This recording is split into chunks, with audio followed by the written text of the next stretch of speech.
Good afternoon. Let me welcome you all to our OP Jindal Distinguished Lecture of this semester. I'm Ashutosh Varshney, a professor here at the Watson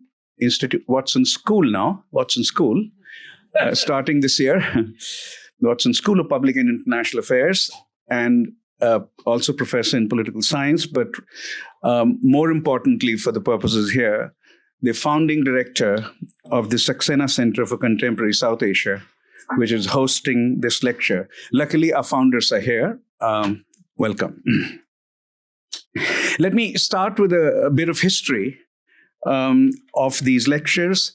Sajjan and Sangeeta Jindal, Brown Parents 2012, have endowed these lectures in perpetuity in memory of Mr. O.P. Jindal. That's why they're called O.P. Jindal Lectures, Sajjan's deceased father. The purpose of the endowment is, quote, to promote a discussion of the politics, both international and national, economics, culture, and social change in modern India here at Brown. And since the fall of 2012, these lectures have been held once every semester. And the previous lecturers include, to name just a few, economists and economic policymakers such as Raghuram Rajan, the former governor of the Reserve Bank of India, which is India's central bank, F. Saduflo, the Nobel laureate in economics, Kaushik Basu, former chief economist of the World Bank and also former chief economic advisor of the government of India, Montek Ahluwalia, a principal architect of India's post-1991 economic reforms, novelists Salman Rushdie and Amitav Ghosh, historians Ram Guha and William Dalrymple, political scientists Atul Kohli and Uday Mehta, film director Meera Nair, journalists Siddharth Vardarajan, Ravish Kumar, and Shekhar Gupta, all from India. Our speaker today is Fareed Zakaria, a leading public intellectual of our times. He is the host of Fareed Zakaria GPS, a weekly show on CNN that most of us watch, and my deceased father couldn't live without it. He swore, absolutely. And also my father-in-law also said that he couldn't live without it. In India, they watched it in India every week. And a weekly columnist for the Washington Post. To my mind, and this is my conceptualization, my own conceptualization of Fareed's work, he truly exemplifies an important but increasingly weakening tradition, a tradition that combines scholarship and public commentary. As an example, read today's column, his column today in Washington Post, where America's current troubles in the Middle East have been examined in light of British imperial troubles at the turn of the last century. Absolutely worth reading. And a lot of scholarship put into that column. He has written 5 New York Times bestsellers, The Age of Revolutions, 10 Lessons for a Post-Pandemic World, In Defense of a Liberal Education, The Post-American World, and The Future of Freedom. And in The Future of Freedom, he proposed a new concept for democratic theory, something that I've been spending a lot of time studying these days, once again, in preparation for writing a book on Indian democracy. And that concept is illiberal democracy. The concept he first wrote about in Foreign Affairs essay in 1997, and that played a very big role in his 2003 book, The Future of Freedom. The concept of illiberal freedom was always there in some way, but no one quite captured it as well as Fareed did in the Foreign Affairs essay. And therefore, whether you read Adam Przeworski today, I can give you some democratic, in my profession, the leading democratic theorist, whether you read Adam Przeworski today or you read Stephen Levitsky, when they use the term illiberal democracy, Fareed is cited for that. That's how the concept was born. As a journalist, Fareed has interviewed Joe Biden, Barack Obama, Emmanuel Macron, Vladimir Putin, perhaps in Davos. I'm not sure. No? St. Petersburg. St. Petersburg. Oh, my. Benjamin Netanyahu in New York.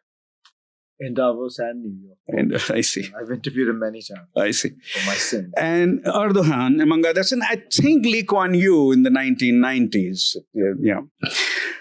He has received a Peabody Award and 3 Emmys for his television work, a National Magazine Award for his writing. In 2010, India awarded him the Padma Bhushan, one of the country's highest civilian honors, and in 2022, Ukraine awarded him the Order of Merit. Born and raised in Mumbai, he might call it Bombay. Salman Rushdie insists he would never call it Mumbai. I don't know about him. Born and raised in Mumbai/Bombay, Fareed holds a BA from Yale and a PhD from Harvard in political science. He will speak here for roughly 40 to 45 minutes. The topic is A New Star Rises, India's Potential and Promise. After that, we will open up for discussion. Please welcome Fareed Zakaria to Brown. This is not his first visit to Brown. He received an honorary degree from Brown some years ago.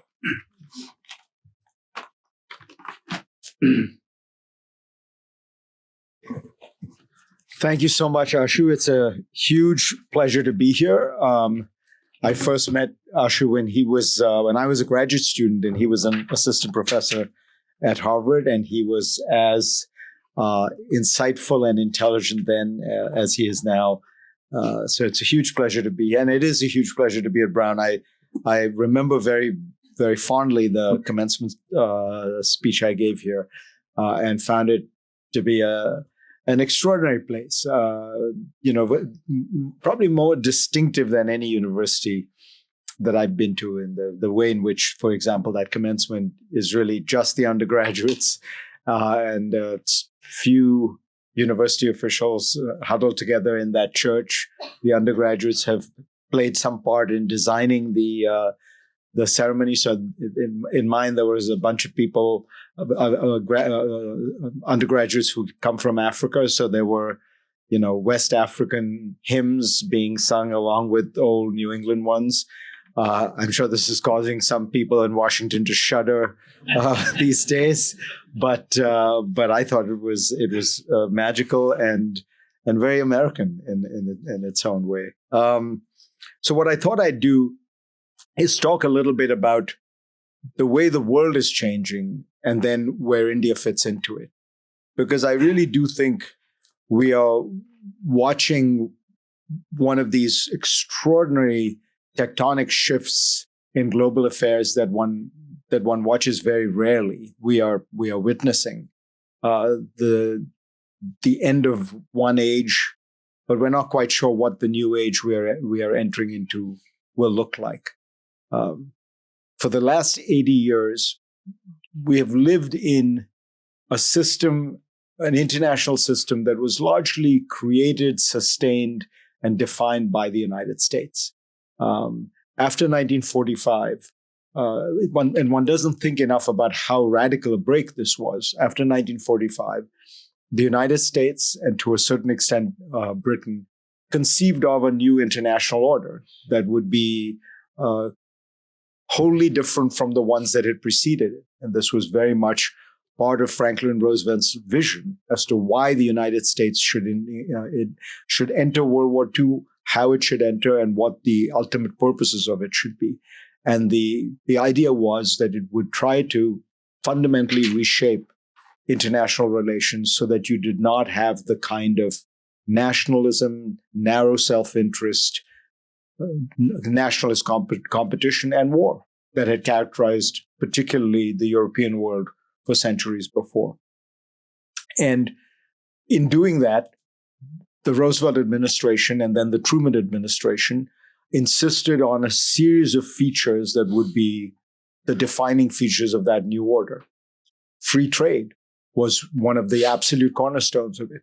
We went from a world with the Smoot-Hawley tariffs, where the United States had become the leading protectionist power in the world, to being the leading free trade power in the world, insisting on a free trade regime for the world, a world in which there was an international association or organization called the United Nations, a series of associated organizations, the so-called Bretton Woods system that helped govern international economics.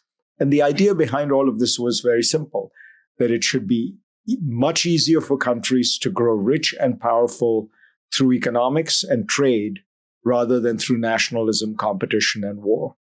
Now, obviously, this was the kind of broadest and most generous aspiration of the what is now called the liberal international order. Large part of the world did not accept it, the communist world.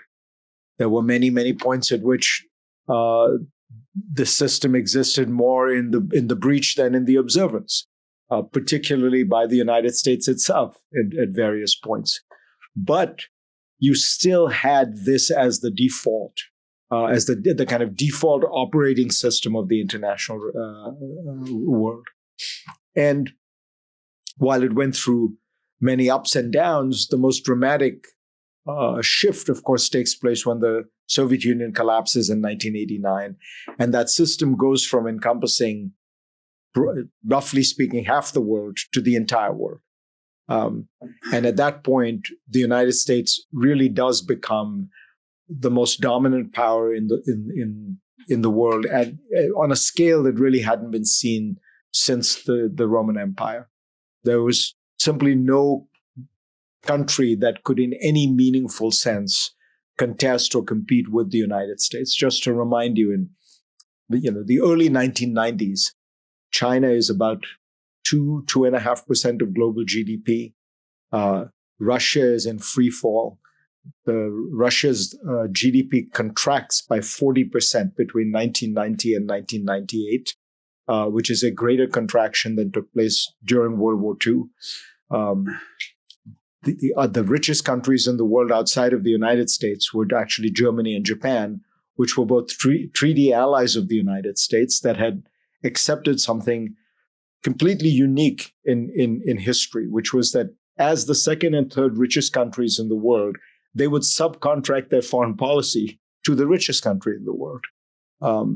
The idea that a rival economic power would not choose to build up its military and contest the number one power, but instead accept a kind of subordinate status in which it subcontracts its foreign policy to the number one country, is not only unheard of, but violates every tenet of international relations theory, in which states are meant to balance against each other when they rise. But that was the world that existed. That world is over, and it's over for a number of reasons. I wrote a book called The Post-American World that Ashu mentioned, and I was in that trying to capture the beginnings of this shift, which I largely thought had to do with what I call the rise of the rest. You had 4 centuries of the rise of the West, and you were entering a world in which was characterized by the rise of the rest. And very simply, the data behind it is about 30 years ago, the so-called emerging markets in the world made up about 5% of the world economy. Today, they make up about 50% of the world economy. So, it depends on exactly how you measure it, but that's roughly speaking correct. And if you look at global growth, they represent 60 or 70% of global growth. And that reality, the rise of China, the rise of India, the rise of Brazil and Indonesia and all these countries was reshaping the world in a way that I think people had not, particularly in the West and in the United States, become aware of.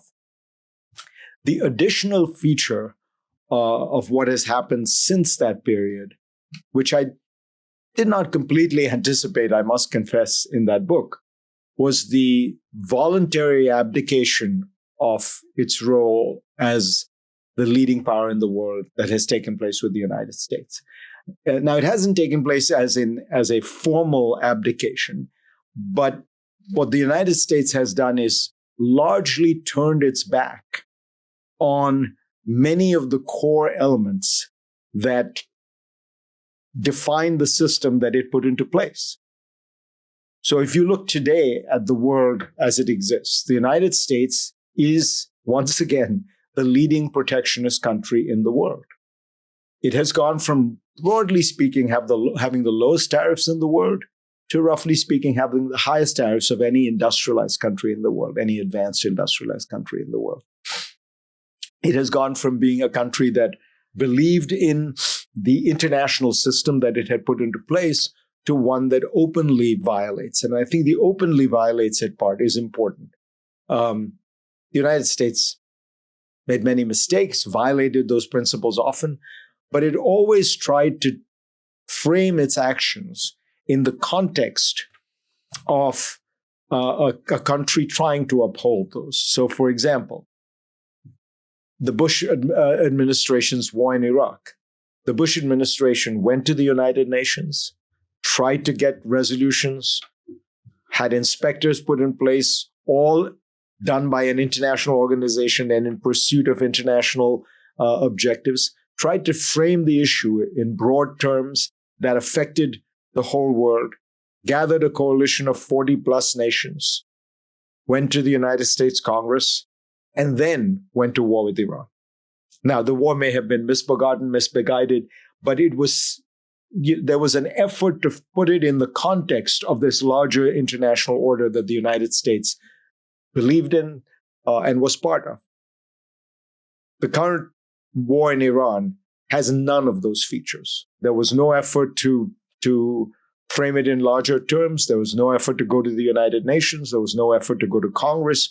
The United States has exactly one ally, Israel, and that is not an oversight. That is, I think, by design. The Trump administration doesn't believe in any of those features. It wants the unilateral exercise of American power for American national interests as it conceives it to be the primary motivating force that defines the way the United States acts in the world. And that is a huge shift. And it is one that I think makes it very difficult to imagine how this international order survives. At the very least, it will need to be reconceived, almost recreated in some way if it were to survive. I think that the challenge going forward is even broader than the one I described, because if you go back before the United States, the leading power in the international system was Britain. And while again, British, you don't need to tell somebody who grew up in India just 20 or 30 years after the British were ruling the country. Britain could very often violate many of the values that it supposedly upheld. But Britain also had a kind of liberal international conception of its role in the world and of the international system. It was much more nascent, much more intermittently expressed. But if you go back to the 1870s, 1880s, what you see in William Gladstone, the four-time Liberal Prime Minister of Britain, what you see in some of his writings and speeches is the beginning of what I would call the kind of liberal international view of world affairs, as articulated by a statesman. There have been people like Kant who had articulated it much earlier. But to have a sitting prime minister, as Gladstone was, talk about the role of human rights in foreign policy, the necessity for Britain to act in support of, the Bulgarians or whoever it was being oppressed in those days by the Ottoman Empire, was unusual. It was the first time you had a major power want to act in ways that were more about some kind of broader values. And of course, the Gladstone's tradition gets transmuted into Wilson and Woodrow Wilson, and Wilson then makes an effort at the first international organization, the League of Nations, which of course collapses because the United States, or in part because the United States never participates in it. And so you have really had an international system that for 150 years has been animated by a liberal hegemon that has been willing in some way or the other to articulate it and in some way or the other to underwrite it. London was the world's financial capital before New York. The British pound was the reserve currency before the dollar. The British Navy was the guarantor of freedom of the seas, and also involved itself in certain liberal foreign policies like the abolition of the slave trade, which was done almost entirely by the use of the British Navy. And so when you think about it today, you are confronting a world in which the great liberal hegemon, the United States, is retreating from that role, maybe even turning its back on that role. Other great powers are rising, and they have not a very clear conviction or disposition to extend that particular conception of international order. And so you enter into a world that Charles Kindleberger, the economist, described very well when he was talking about the 1920s. Britain was losing its capacity to play that role in the international system, and the United States at that point had no interest, was too parochial, too isolationist, too uninterested in playing that role. And that created the power vacuum of the 1920s that led to the rise of dictatorships and aggression in the 1930s. Now, I'm not in any way predicting that will happen. There are a variety of reasons why it might not. But that is the nature of the challenge of the order we face. It's a period similarly in flux and similarly undefined at the moment. So into this international flux enters India as a very different country than it has been in the past. India is now, I don't know whether one would call it an upper middle power or a great power, but India is one of the most important countries in the world, without any question. It is the third or fourth largest economy in the world, the most populous country in the world, and has achieved, and is achieving, I should say, a level of economic and technological sophistication that is new. If any of you have the latest iPhone in your pocket, the iPhone 17, it was made in India. Every single iPhone 17 was made in India. About 25% of all smartphones and about 50% of all iPhones are now made in India. And what is remarkable about that is, particularly on the iPhone dimension, if you go back 4 years, 0 were made in India. This is India essentially replacing China as the principal manufacturer of smartphones for the United States within 4 years. It is the kind of thing you used to believe that only China could do, which is a kind of high precision manufacturing at scale. It was always thought that you needed the kind of discipline and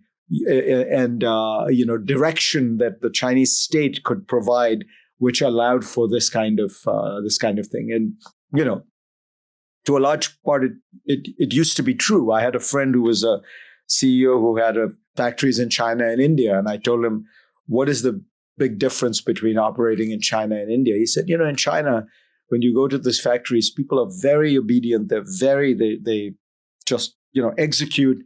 And it's very hard to get them to tell you, give you any feedback, tell you what's wrong with what's going on. And I said, in India, he said, in India, it's the opposite. You can't get people to shut up. Every worker has 3 ideas about how if they were owning the factory, they would transform it. And I don't know whether that's true anymore, but for some reason or the other, while talking too much, the Indians are also making a lot of stuff and are doing it at a very, very high level. If you look at almost every area of advanced economics now, India has begun to participate. And remember, it's still, the potential remains huge because India is still a poor country. This is one of the things I now have to tell American friends when they are going to India, because in the old days, you had to tell them, I don't know if you'll be able to handle the poverty, and they were expecting it to be worse, and they'd go there, and I'd say, don't worry, you will be able to get a good meal, you will be able to stay in a clean hotel room. Now, when you go to India, you have to, people are expecting to see Shanghai, and you have to remind them, India's per capita GDP is still $3,000. It is still a country that is very much developing, but it has enormous potential, and it is realizing that potential. And what that means is India's foreign policy is changing. If you think about the India of the 1950s, to a certain extent, Nehru's foreign policy of non-alignment was born of necessity more than out of some grand articulation of values. India was a country that was not really powerful enough to be able to shape the international order. And so it wanted to avoid being shaped by it and stay out of the kind of great battle of the time, the Cold War. And that was there was a certain pragmatism to it. And the reality that Russia was close and that America had sided with Pakistan added to those dimensions. But it was a way of India not participating by staying removed and distant from the great tectonic struggle of the time. But India today is in a very different position, and therefore the non-alignment has moved to a multi-alignment. And multi-alignment, as Prime Minister Modi has expressed it and practiced it, is a much more active foreign policy in which India chooses how it will align itself and how it will conduct itself, and is able to do that because it occupies such a central place, both economically and strategically, that countries have to accept that India will not be entirely in their camp, but will do business with them nonetheless. So India is unusual in being able to buy Russian military equipment, buy Russian oil at a discount, while at the same time forging closer and closer ties with the United States, even militarily, even in defense terms. It is able to work out economic arrangements with Russia and at the same time with Europe. And that reality comes out of India's pivotal position. So I talked about the economic side, but obviously there is the strategic side that is even more significant, which emanates from the single most important strategic reality or strategic shift of the last few decades, and that is the rise of China. The rise of China has completely reordered the international system. If you think about it, the rise of China is really the first new entrant to the great power club in about 150 years, right? Since the rise of Germany and Japan, you have not had a new entrant at that level. China represents that and represents a lot more because it comes out of a very old tradition. It comes out of a part of the world that has not had many great powers. And it is transforming the geography of Asia and the geopolitics of the world. And in that context, the world is searching for some kind of Asian balancer to China. And India seems to be the most obvious candidate because it can do it geopolitically, but it can also do it geoeconomically. If you think about the example I gave about the iPhone, it's very difficult to imagine any other country being able to, as quickly and as it did, and on the scale that it did, come into that market and provide a kind of alternative to China. And India can do that in phones, it can do it in other manufactured goods, it can do it in pharmaceuticals, it can do it in precursor chemicals, it can do it in minerals. It can do it in almost every area because of the size of India, the scale of it, and because of the fact that India does have fairly advanced technology and science. Manmohan Singh used to say that India exists in several centuries at the same time. And that is true for anyone who's ever visited India. You go to Bangalore and it feels like you're in the 21st century, and you go to Bihar and it feels like you're in the 17th century. And that reality is actually now turned into an advantage because you can get low-cost labor in Bihar and high-quality engineering in Bangalore. And that means that India has this extraordinary, maybe unique role that it can play. Now, the current administration has not seemed to completely recognize that reality for India with its tariff policy, but it's fair to say that that is not just true of India. The Trump administration has not discriminated on the basis of race, religion, or geography. It has abused all its allies, and so India is only one among many countries that is bewildered by the fact that it has been placed in this position, trying to understand what it means, and some of it I think will sort itself out. But the longer strategic outreach that the United States has made to India over the last 25 years is, I think, likely to endure, because it is rooted in the geoeconomic and geopolitical realities that I was describing. And so I think that there is a new weight to India in the world. The potential, in a sense, is already being realized in that sense. The question becomes, can India also fulfill the promise that India represents in some way? Now, what do I mean by that? I mean that India is perhaps unusual, maybe even unique among the rising great powers. If you think of a Brazil, you think of an Indonesia, certainly you think of China, in that it is a country that also stands for something. It is not just an emerging nation that has become more and more powerful and economically competent and militarily strong. It's the biggest democracy in the world. It's a country that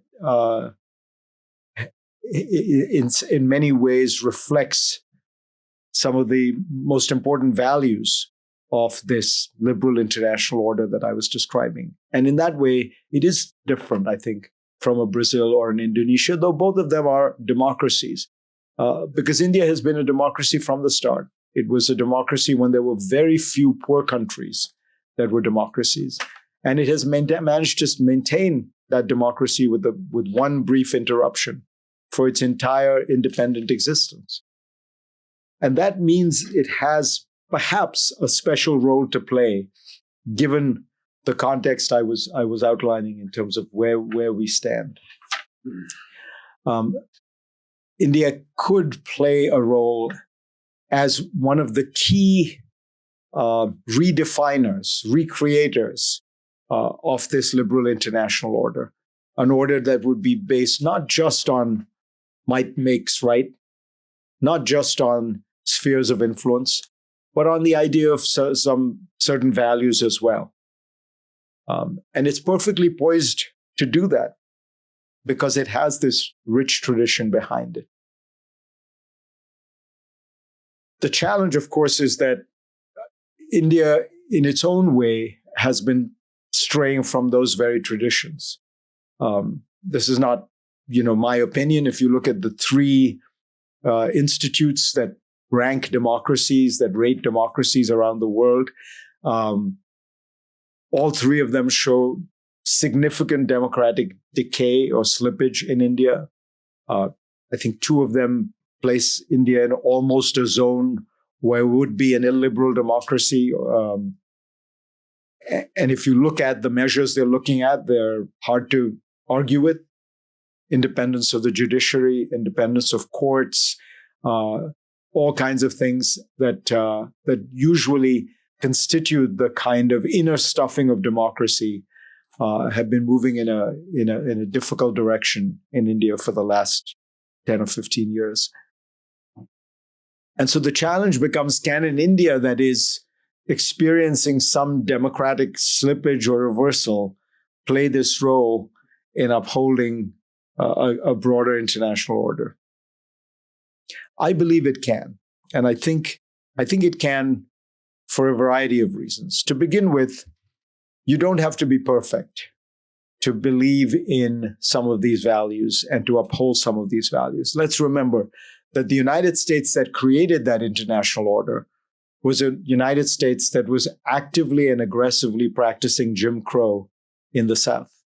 That the man who conceived of this international order, Franklin Roosevelt, had never confronted his own party on Jim Crow in the South and all the associated inequities that it involved.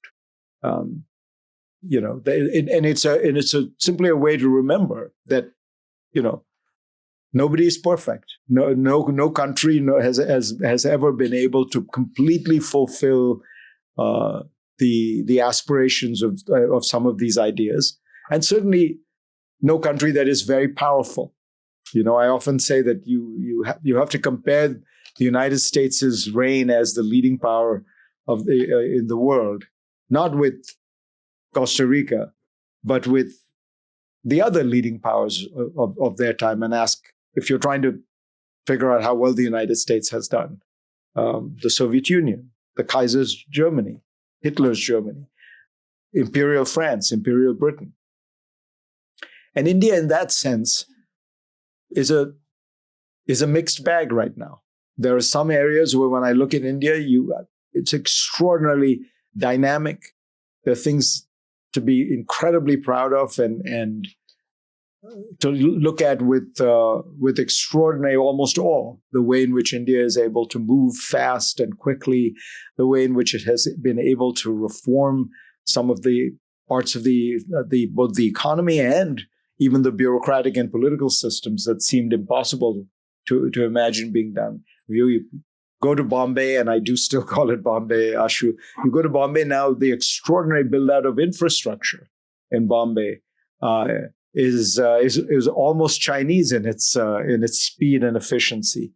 But you do have the reality I was describing, and there I think my hope for India comes from the reality that India is a very big, complicated place in which many things are happening at the same time. So you do have some of this democratic slippage, but you also have a country with enormous pluralism and vitality and civil and civic engagement at every level.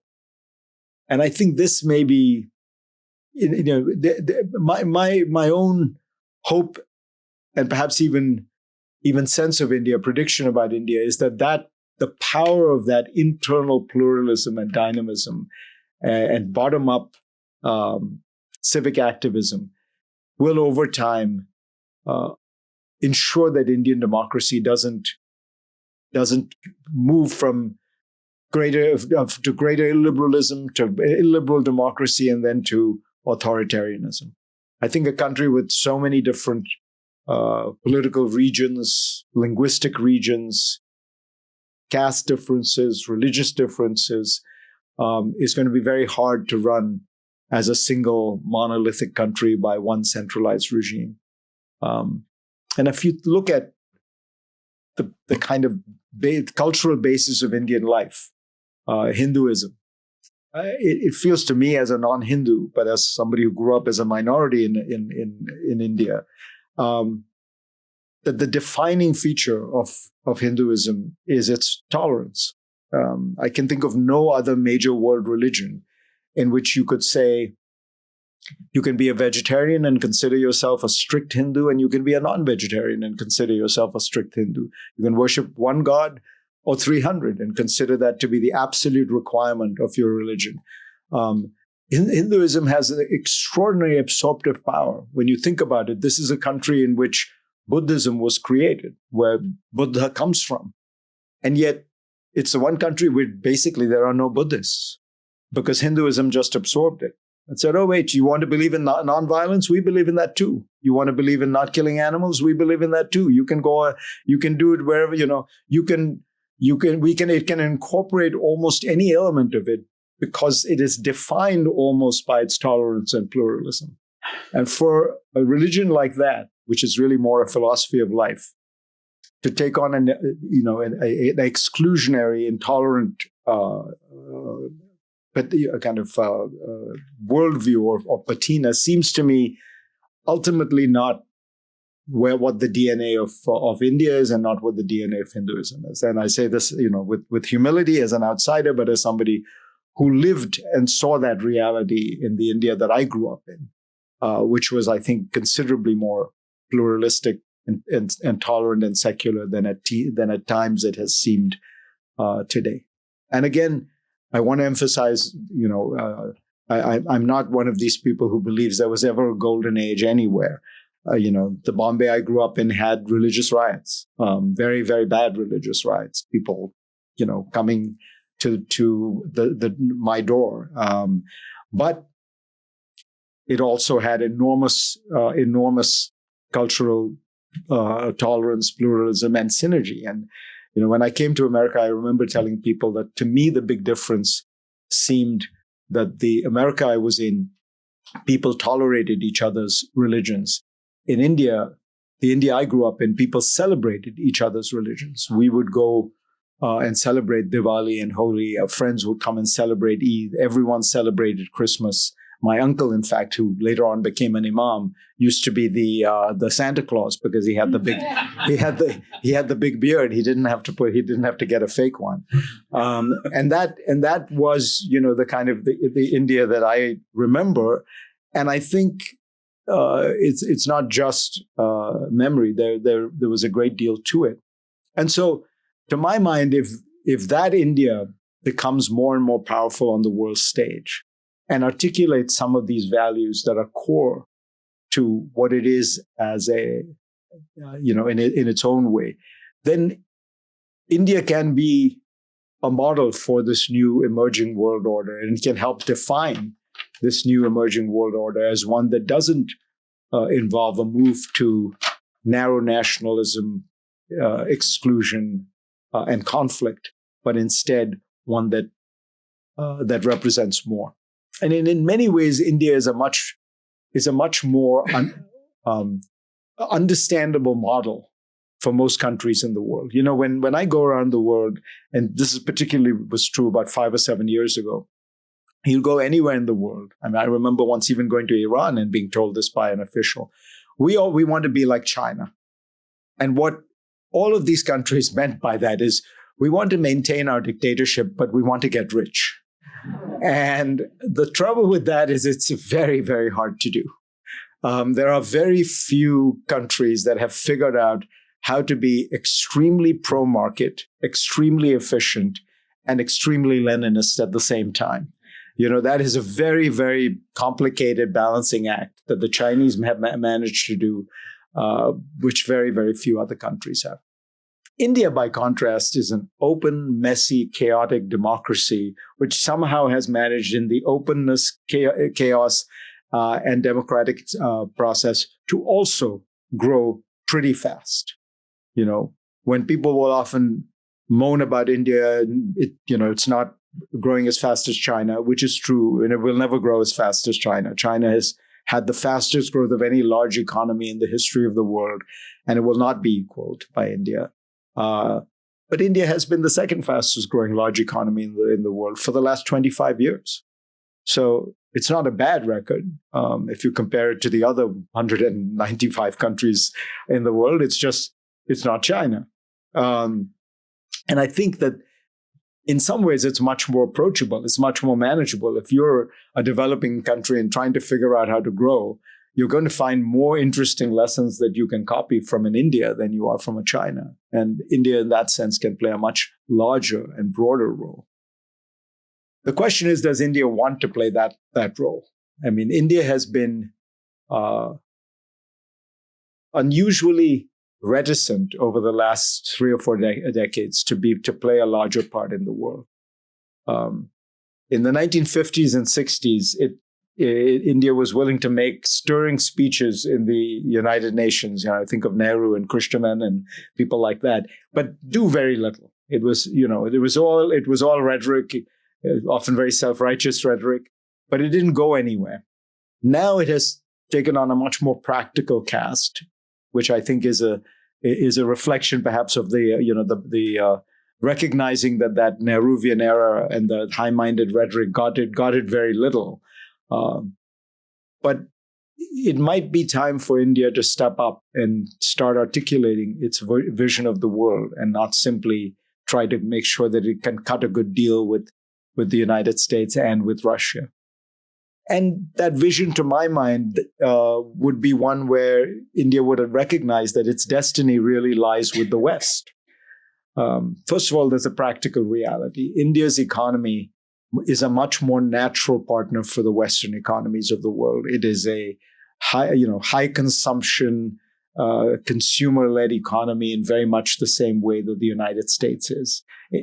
India is not a predatory export-led state economy, which is going to play a role that inevitably involves a certain degree of tension with the Western world, as you can see even now with China, as its excess manufacturing goods flood markets, not just in Europe, but in Southeast Asia. It produces an inevitable tension between that country. India is a much more open, consumer-led economy, largely driven at the high end by services. All of this is very compatible with the way in which Western economies work, and you could imagine a much greater degree of synergy. It's also true that India much more easily can be integrated into the West. Not every Indian speaks English, a mistake that many tourists make when they go, but a large number do. About 15% of the country speaks it. It means that there is a natural ability to integrate into the Western world. There is a large Indian diaspora in the West, which helps in that way. But more importantly, there is this alignment of values. In India, in its DNA, is part of this liberal world that believes in universal values. India has always articulated itself as believing in those. It just doesn't do it consistently. It doesn't do it loudly, but it is very much.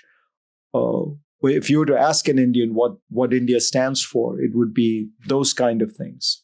And in that sense, India has more of that sense of proselytizing than, say, a China. If you think about the difference between the United States and China in terms of its world role, the United States does have this high Protestant proselytizing mentality, which says, when you go to a place like Iraq, we want Iraqis to become just like Americans. We want them to become capitalists and democrats, and we're going to transform that country. You see echoes of that even in Iran today. If only we could get rid of the mullahs. They're all, the country is going to be transformed. We can't help it. That is in our DNA. The Chinese have no such conception. But the Chinese look at a country like Iran or Iraq, they would say they can never be Chinese because they're not Chinese. It is an entirely ethno-nationalist conception of what it means to play a role in the world. China's goal is to make China great, you can't transform other countries into China because they're not ethnically Chinese. I mean, it's two very different visions. And I think that India, being big and plural and messy and democratic and liberal, is actually closer to the American conception than to the Chinese conception. And so my hope has always been that India will be able to recognize that its destiny lies with the West. It would be good for India, good for its internal organization, but also good for the world. And I think it would be a powerful legacy for India to leave the world. It would be maybe too dramatic, too hopeful, and too extravagant to say you could imagine a world that went from English hegemony to American hegemony to Indian hegemony, having then had three liberal superpowers that define the world. But it's an aspiration that I can't help thinking about. The title of the speech, A New Star Rises, comes from Nehru's Tryst with Destiny speech, which as a young boy, because my father was a politician, we used to hear this in the background of my house the way that my kids listen to Taylor Swift. And so even now, even though I don't think I've ever read the speech, I can still probably recite certainly the first paragraphs of it from memory. But when reading it for this talk, I noticed that a little bit further down in the speech, Nehru talks about a new star rising in the East. And he says it is a star of freedom. And so even there, right in the great founding document of India, is a reference to India's rise, but also to its values. And my hope is that what you see is not just an India rise, but it rising, holding its values intact for itself and the world. Thank you.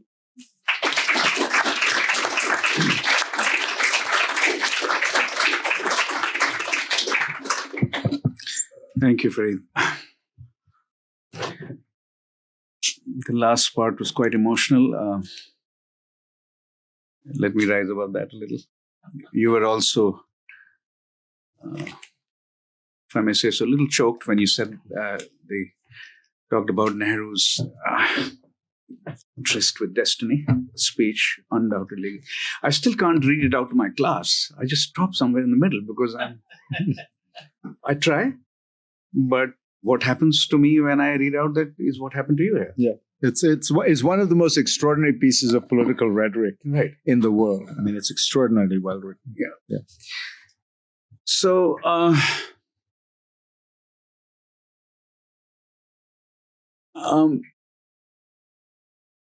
I would like to share your optimism.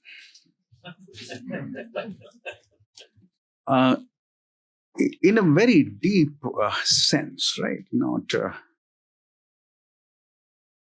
but in order to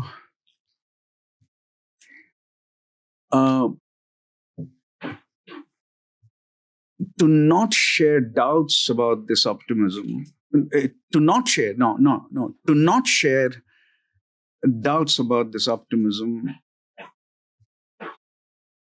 would be unfair to our craft as political scientists and political analysts and observers. The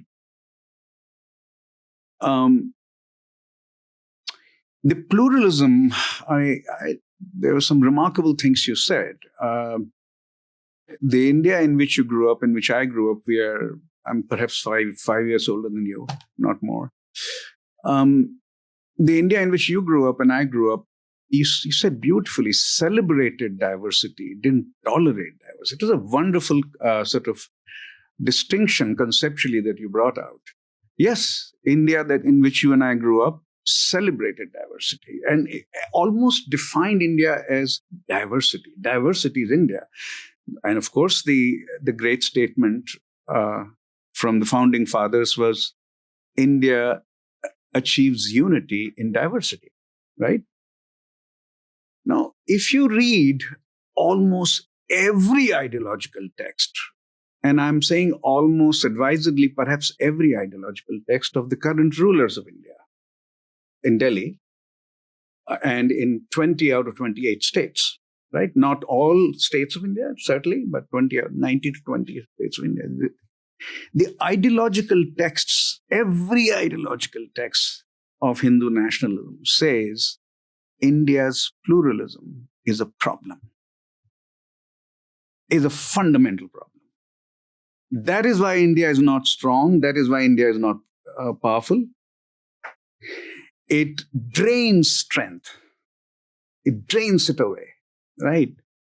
It's a fundamental weakness which must be remedied, right? So those who have ruled Delhi and at least 10 states for 12 years or so, and 20 states by now, out of 28, would not stand for those values that you think India can stand for, and could easily you're not saying easily, you're not saying something so simplistic, you're saying it has the chance, right? As the economy grows further, as it's now from 4 trillion to 6 trillion, so it's already the fourth or third largest, depending on how you count. And it's clear that it will be bigger than Germany in about 4 years. All exercises make it very clear.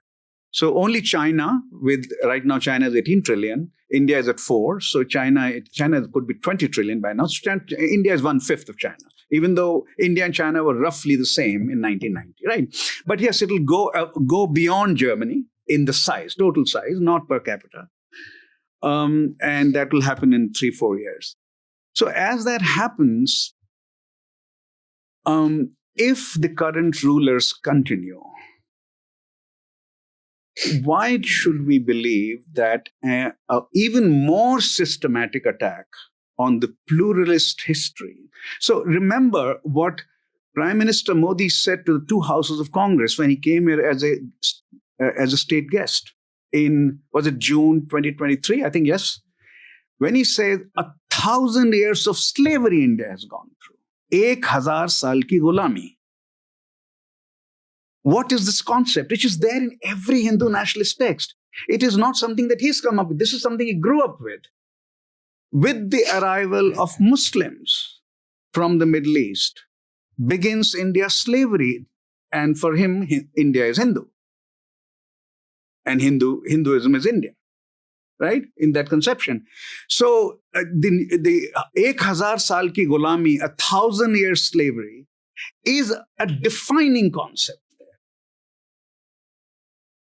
Right. With that ideology, if you are in power with the Jim Crow ideology, which happened in the American South as Reconstruction fell in 1880, and that continued for 85 years, in only 1965 did you legally undo Jim Crow. Right? Now, the attempt of this ideology is to create a legal structure. If it can. For that, it needs 2/3 of parliament, which has not been able to win yet. Right? For that, it needs 2/3 of parliament, and half of states it has. 2/3 of parliament and half of states can allow you to have a constitutional amendment. Right? So then you can actually legally make it Hindu nationalist. It is still not legally Hindu nationalist, politically increasingly so, but not legally so. Right? So let me stop here. You can see the argument here. The question then ultimately becomes, intellectual and political question ultimately becomes, why should we believe that the pluralism that your India in your childhood and teenage celebrated, that India in my childhood and teenage celebrated, that pluralism will return in a big way. And the speech that tryst with destiny speech, it can be achieved, if you will, with the rising prosperity, rising military might, and nuclear weapons power, etc. Its last paragraph can also be reached politically and really. So, of course, what you're raising is the kind of the profound challenge that India faces, but it doesn't face it alone. This problem is not purely an Indian problem. Over the last 30 years, you have had in the world a kind of efflorescence of liberal cosmopolitan values ever since the fall of the Soviet Union.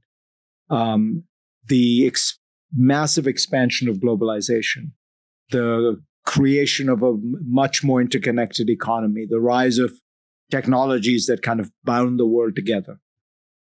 And that has over time produced a huge backlash. And we are living with that backlash today. it's not just happening in India, it's happening in the United States, where precisely the rhetoric you point out is being deployed in India is being deployed in the United States.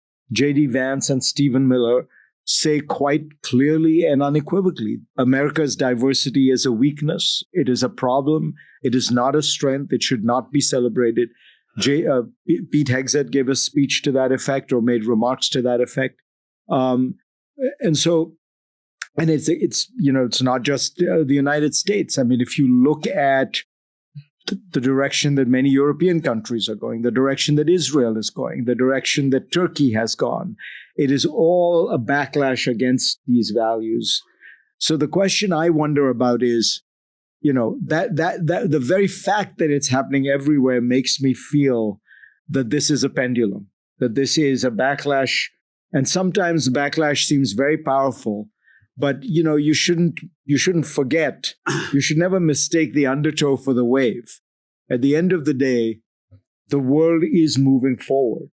You cannot imagine a global economy that doesn't stay connected, globalized in some way or the other. As people get more and more educated, will they not, move in?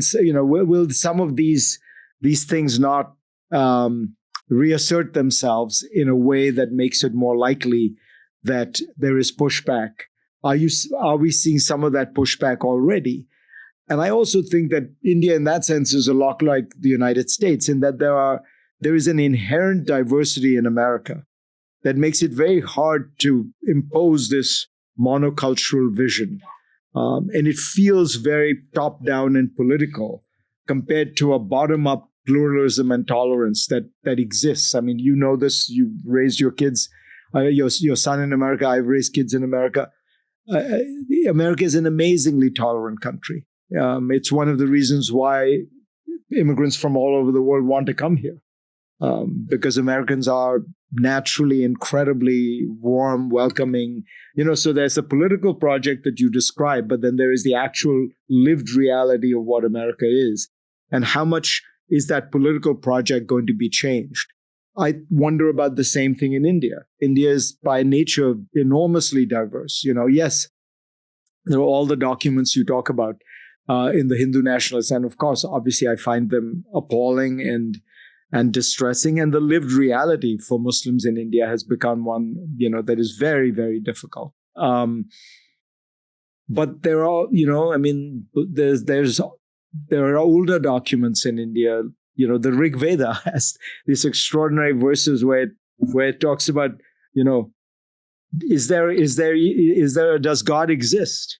And the Rig Veda says, well, who knows? I mean, to have a religious document in one of its central verses expressing genuine ambiguity about whether or not God exists, that is a level of tolerance that is very difficult to imagine in the world of the Ten Commandments and things like that. And I just point out one final point. I agree with everything you're saying, and my prediction is not a prediction as much as it is a hope. But when Modi came into America, and he made that speech, and he used that phrase, "Hazar Saal ki Gulami," I couldn't help but maybe not smile, but be amused by the fact that the word he used for slavery, gulami, is an Urdu word, not a Hindi word. It's a word that comes out of the 1,000-year encounter between Islam and India. Thank you. Let's open it up. Questions, would you also introduce yourself so that our speaker knows? Let's start here. Let's start with Ria, then we come to Andy. I'll go for two here. Okay, yeah. So, right. I'm Ria. I'm a PhD student in history. And an accomplished guitarist. And a guitarist. Thank you for your talk. I would like to ask you / push back on your characterization of India as a kind of naturally liberal democratic place. And in particular, I'm thinking of Dr. Ambedkar's famous quote that, democracy in India is only a top dressing on an Indian soil, which is essentially undemocratic. And Ambedkar is talking about caste. But this is also true on the level of state making and policy. And even the first decade of Nehruvian rule, you have the thoroughly undemocratic, borderline authoritarian collapse of various regional and state governments. So I guess I'd just like to hear your thoughts on is it really true that the kind of liberal foundations are something we can still cling to as hope for the future? Can I add something to this very, very important question that Ria is asking?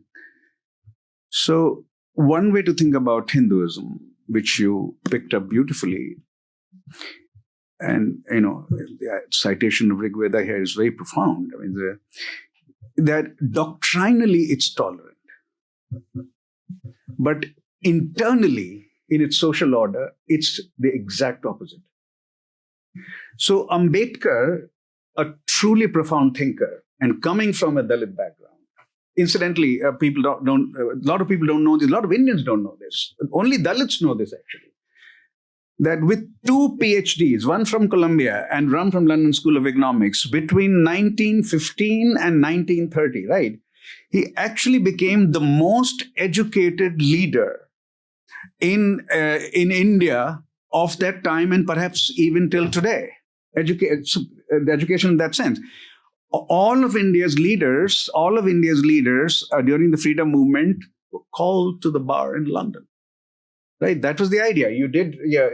Nehru, Patel, everyone took a law degree, and Gandhi took a law degree from Britain and from England, one of the great schools there, and that's it. This man went on to acquire a PhD in philosophy and law. It was possible to do that in political philosophy and law at Columbia, and then economics at right. So what he's talking about is, in some ways, is not only his experience, right, but also the exposure to the democracy as it existed at that time in America, and especially the great political theorist who was his mentor, John Dewey, who is remarkable to on these questions, and talks about democracy not only as a political system but also as a lived social reality, right? So the internal social rigidity. So, Ria, you raised 2 separate issues, one of which is the state-making kind of illiberalism in India, and the second is the caste system. The state-making illiberalism, I would just say, look, every state is founded in some sense in an illiberal fashion. The nature of states and nations is they come into being for a variety of reasons, geopolitical, nationalist, and it's very difficult to come up with a kind of purely liberal rationale for a state, right? A state is, I want to create this space where we live together, and I'm going to define that however I want, and I'm going to exclude the people I want.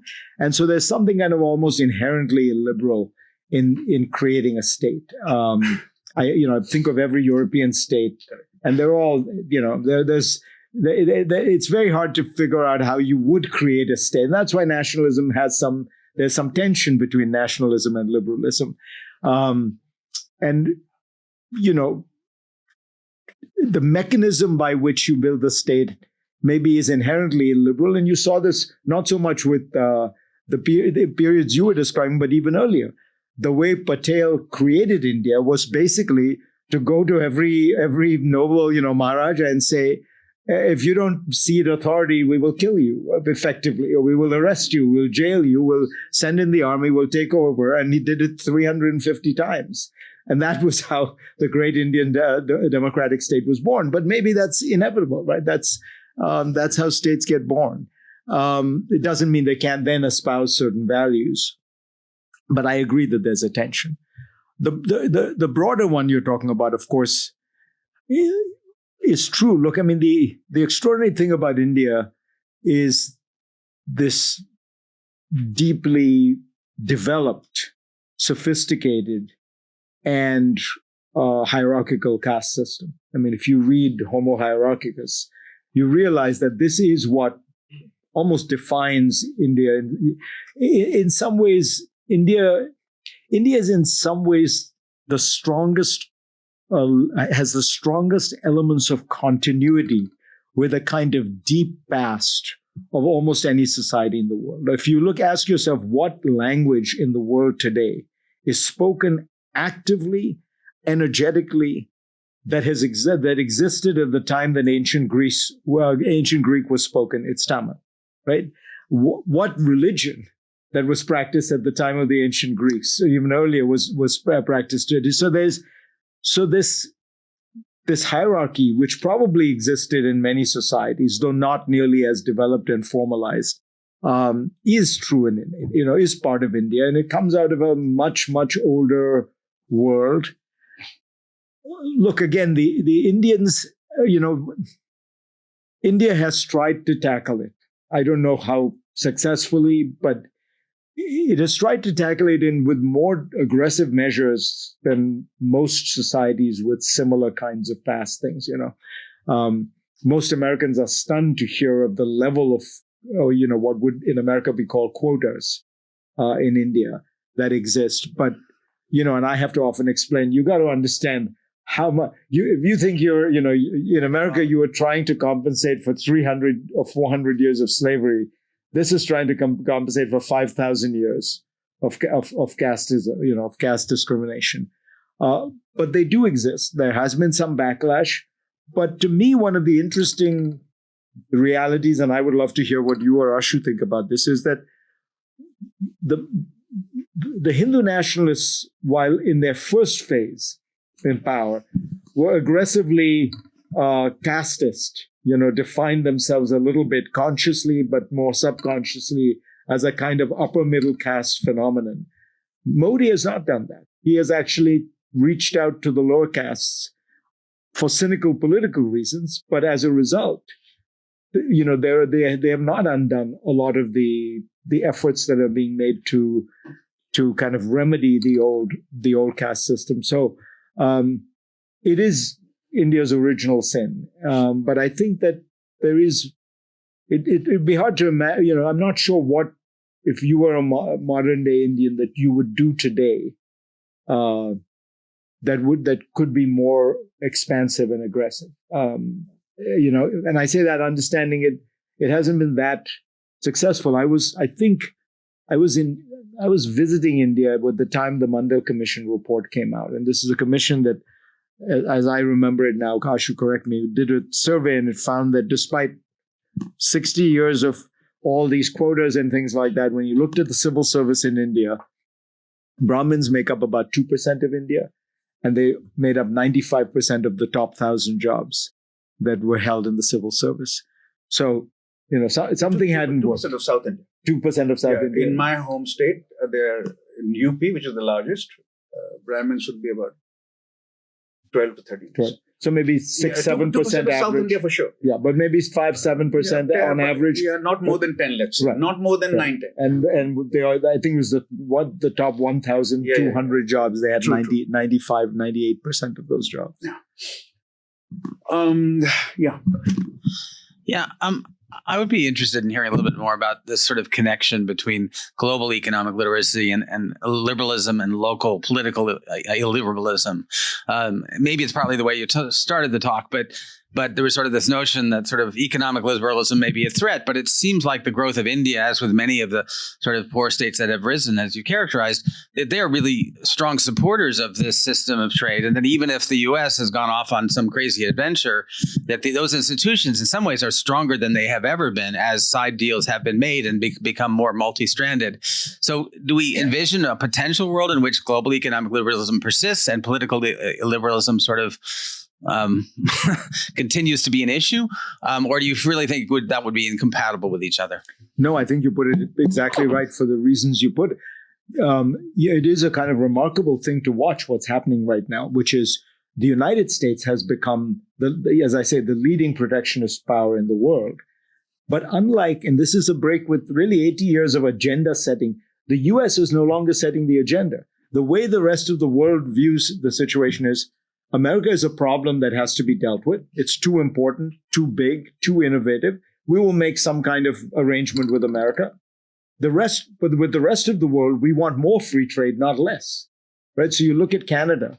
Not only is Canada striking free trade deals with Europe and India and the rest, it's actually doing more to internally liberalize its economy. There are huge barriers within Canada, within the various provinces. So Canada is net implementing more market and trade reform as a result of America's protectionism. The same, by the way, could be said of India. India has moved toward a greater embrace of free trade because of all this, because everyone needs growth. And the truth is, free trade works. And so it does raise people's standards of living. And so people are looking around. Now, unfortunately, the connection between economic liberalism and political liberalism, at least at this point, seems thinner than, John Locke and John Stuart Mill would have imagined. And that is one of the great challenges of the modern era. And then that was what I was trying to get at in the illiberal democracy idea and article and book, that, we have a reality of an India that is becoming increasingly economically liberal and politically illiberal.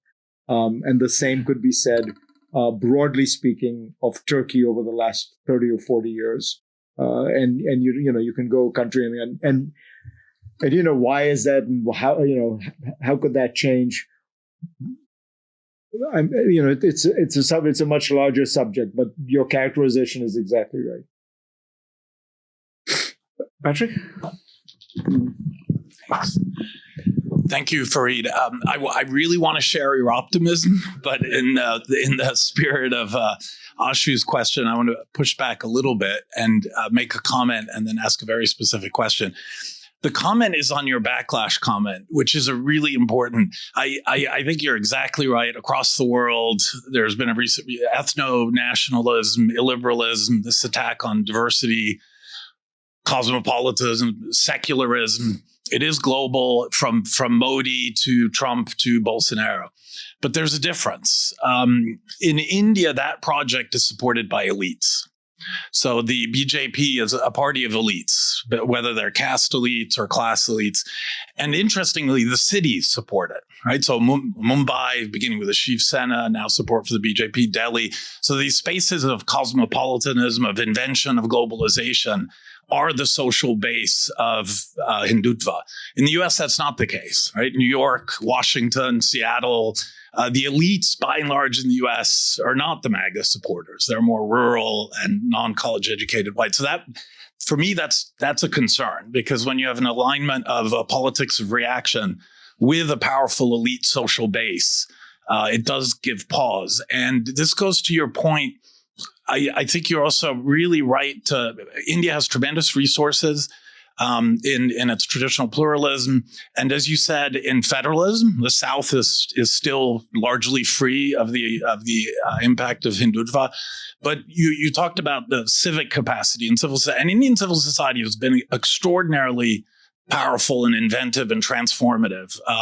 During the UPA government, it was civil society actors who came in and built out the social rights-based welfare state. Tremendous progress.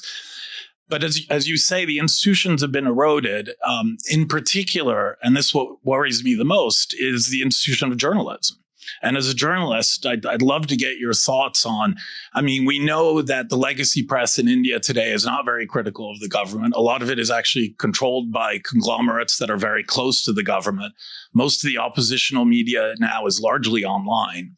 So I just want to ask you, you know the media and journalists in India, and as a journalist yourself, what's your sense of the state of the media and journalism in India today? Look, you raise a very important element of where the democratic decay has taken place in India. I would say it's the media and the courts are the two places I worry the most. And when you look in America, you see that the pushback has actually been strongest in the courts.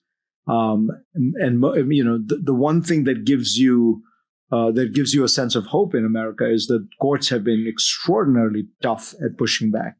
In India, that isn't the case, and that's partly because the Indian judiciary works differently, and is in some ways an arm of the government. And in part, I think it's honestly just, maybe it's a less well-developed democracy. People are more willing, get more intimidated. It's easier to pressure them. They succumb. And that is true in media as well. I think that the extraordinary thing about what has happened to Indian media, and it is as you characterize it, I don't disagree, particularly TV media, is that there is a stunning level of self-censorship. I think that what the government did was a couple of very high-profile examples, NDTV being the most important one, right? You choose you choose one example, you go after it, and then everyone falls in line. I was talking to a friend of mine who runs one of the largest TV newsrooms, and I said, "How much do you have to actively censor?"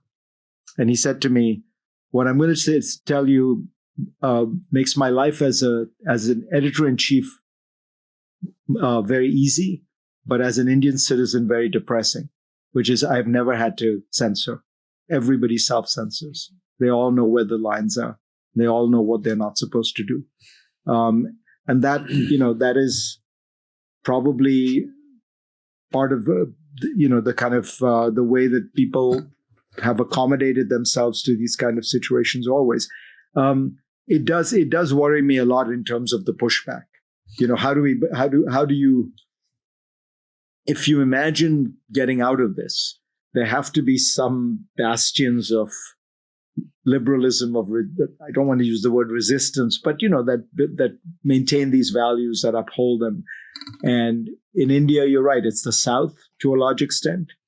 And it's hard to find other places. By the way, if I can just say one point, the Indian elite story is a fascinating one, and you touched on it.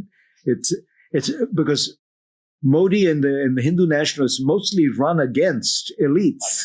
And they're always talking about how it's these horrible cosmopolitan, English-speaking, Hindustani-speaking, which means a kind of melange of Hindi and Urdu elites. But they are themselves actually quite elite themselves. And so it's actually a story of two competing elites. One point is worth making about when one gets very gloomy about India. Just remember, the Hindu nationalists get about 36% of the vote. It's the nature of parliamentary democracy that then translates that 36 into, and it may be for political stability that's necessary, but one shouldn't forget that, a very large majority of Indians are not voting for Hindu nationalism. The 36% of Indian vote translates into roughly 44% of Hindu votes. So even Mr. Modi does not have a majority of Hindu vote either. Yeah. So that's worth remembering, right? So I think in all the negative, in all the doubts we have, negative, not the right, doubts one might have about the sturdiness of pluralism, right? Whether it can survive, it is worth remembering that even today, Mr. Modi does not have more than even 50% of Hindu vote. Right? It's 44% roughly. 50% would be quite a dangerous threshold to cross for us liberal thinkers and liberals anywhere in the world. Fayyad, and then Danny, and then I'll come to you, sir. Yeah. Fayyad Ali teaches political science at Harvard and is part of our Harvard Brown group. Yeah, thank you so much for being here. I really enjoyed the talk. I'm maybe a little bit not as bullish on the optimism, but the point I wanted to touch on that is, you famously write in defense of liberal education, and so I wanted to just hear a little bit about how you're thinking as India thinks about its place perhaps in this liberal order. Like, we can think historically in India, some of the most prominent education institutions are technical institutions, right? And that's really where a lot of effort has gone, even in the past decades. And some of the prominent liberal education institutions in India have faced a lot of challenges in the current moment. And so I wonder how you think about the education component of it, right? We see this happening in some of the democracies you've talked about as well, the US, Turkey, et cetera, where higher education becomes a place for some of illiberalism to play out. And so as we think about the role India could play in liberal democracy, how should we think about the kind of education sector? Yeah, look, it's very troubling what has happened to some of those Indian education institutions. Ashoka being the most important. My understanding from talking to people is things have actually, so there was a very active effort with, relating to a couple of very prominent professors where there was essentially censorship and political control, and people were punished for holding certain views. Things have died down. That level of political control is not quite as strong. And people now, again, have, it's sad to say, because it does sound a little bit more like living in an authoritarian system, is that people have figured out how far you can go, what lines you can cross, how much you can say certain things that, and it's, the lines are pretty tough at this point, particularly if it involves anything relating, for example, to Pakistan or something like that. So, it's another area where you worry a lot. I think that the one advantage in India is because so many people speak English and the internet is by and large not censored.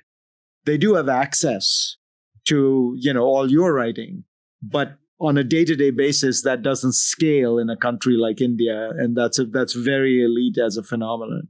And that's one of the things these illiberal Democrats have realized, which is let the elites have their little, their small magazines. It doesn't matter if I get to control TV news. That's enough. That's where the masses get their information. Danny is doing a PhD in political science, and we should add he's from mainland China. Yeah. Thank you, Dr. Zakaria. So you talk about India's service-oriented economy. Are you telling me you can speak Mandarin and Hindi? No, that would be a feat. No, sorry. No. So you talk about India's service-oriented economy as an advantage because it doesn't come with the foreign policy implications of overcapacity and supply chain security. But I think many people also see it as a limit for India's growth potential because it's not my field. But I think for most large countries, they start out poor agricultural countries, and then they grow fast as manufacturing countries, and then they become rich as service-oriented economies. So I think India is in a place where it is service-oriented, but it's not rich. So, and I think most economists, when they talk about growth potentials, when they devise strategies, they talk about more manufacturing for India. So I'm wondering I'm curious to hear your assessments on that, whether it's like a double-edged sword at least. Thank you. Yeah, it's a very good question. I mean, one of the extraordinary things about India is if you look at the last 20 years, as I say, it's the second fastest growing large economy in the world over the last 30 years. Over the last 10 years, it is the fastest growing large economy in the world. And yet, industrial employment as a percentage of total is flat. In other words, you are not seeing the normal trajectory of a fast growing developing country where the peasants move from the farms to the factories. That is not happening. By the way, it's also not happening in fast growing countries in Africa. It's not happening in Kenya. It's not happening in South Africa. It's not happening in Ghana. It's not happening in Nigeria. So there are two things I'd say. One is I do think that something has changed about the nature of the global economy. That China may be, or maybe Vietnam, the last countries to go through that classic industrialization of farms to factories. And the reason for this is because what has happened is manufacturing on a global scale has become something that can be done only using large amounts of software and automation. You cannot achieve the level of precision you need in global manufacturing today using human beings. We're just too incompetent, to be honest. I was talking to Mukesh Ambani about the polymer plants that he now has set up. And, labor is cheap in India, but these are highly automated polymer plants. And I asked him why. And he said, if you are to manufacture to global specifications, you have to use machines. You have to use software. There's just no way to do it. So there may be some piece of this that is a kind of stage of global manufacturing that is gone past what human beings can do, and certainly large numbers of human beings. And you see this, of course, when you look at factories in the US. They're highly automated. But the point is that the Indian factory has to compete with that US product now because it's a global market. You can't say, well, your shoes are half handmade and half machine made because they come from India. Like the Nike shoe has to be the Nike shoe. The second is that I think in India, there seems to be an enormous amount of bottom-up activity of a kind of local entrepreneurship that's taking place. Small companies, small, retail mom and pops of various kinds, where there is employment taking place, because there's real economic growth. And maybe again, this may be a slightly optimistic gloss on this, but maybe the Indian model is a new model where you have a lot of this disaggregated bottom-up growth. People are not moving as much to the cities. They're finding ways along the supply chains to find jobs. But it's certainly true that you are not having that classic farm to factory movement, and it is a limitation. You do see some, as my iPhone example illustrated. I mean, and that is happening in your classic farm to factory way. But it's not enough that it's moving. You're seeing it in the aggregate data. The aggregate data is showing that it's a little confusing, partly because in India agriculture is so bizarre, right? Like it's a huge part of the economy.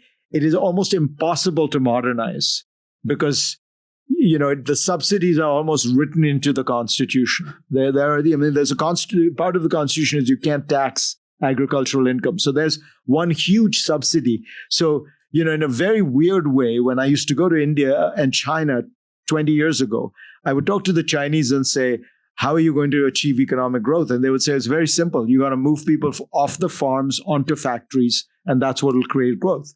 And the Indians would say, we can't move people off the farms to factories, so we're going to provide all these rural subsidies that will keep them in the farms and raise their standards of income. So the Indians were behaving like communists and the Chinese were behaving like capitalists.